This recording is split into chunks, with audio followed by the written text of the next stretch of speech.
bonjour, bonjour. Aujourd'hui, nous parlons de ce qui est censé être un sacrilège, la suite d'un classique de la science-fiction, Blade Runner.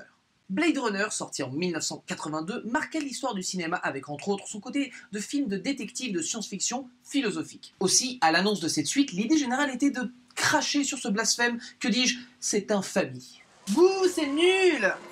On manifeste contre quoi? Tu te rends compte qu'ils vont faire une suite de Blade Runner?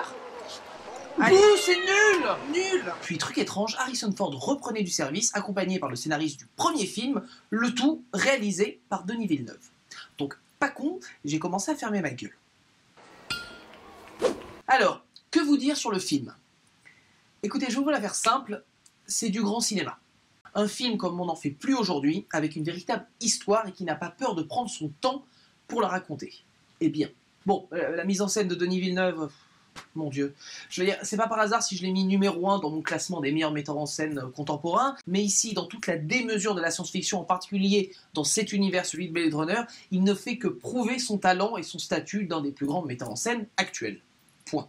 Alors oui, je sais, il y a beaucoup de gens qui diront que le film est chiant, parce qu'il prend son temps. Seulement, quand on aime le cinéma, on ne peut pas détester ça parce qu'il y a une idée visuelle à la minute, que ça soit dans l'univers de la science-fiction ou avec la caméra. Donc c'est vraiment un bonheur, peu importe le temps que ça prend, c'est un bonheur. Évidemment, les acteurs sont parfaits, que ce soit Ryan Gosling ou Harrison Ford qui reprend son rôle. Et puis il y a un autre truc assez fou, c'est le suivi visuel par rapport à l'univers créé par Ridley Scott. C'est-à-dire au niveau de la technologie, par exemple, on a un suivi tout à fait logique avec ce qui nous était présenté dans le premier opus.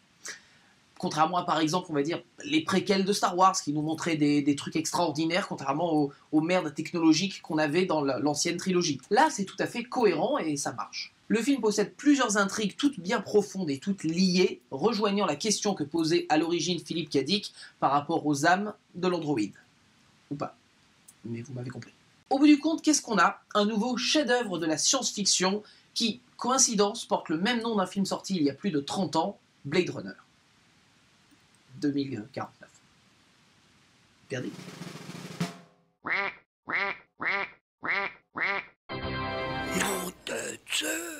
Sur ce, je vous donne rendez-vous pour le prochain épisode de Critique Chronique où je vous décortiquerai toutes les nouvelles séries de la rentrée américaine.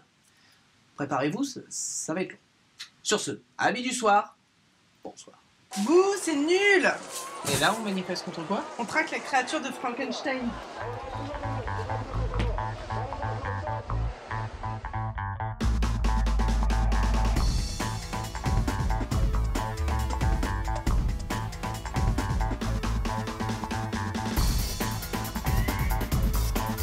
Bouh, c'est nul!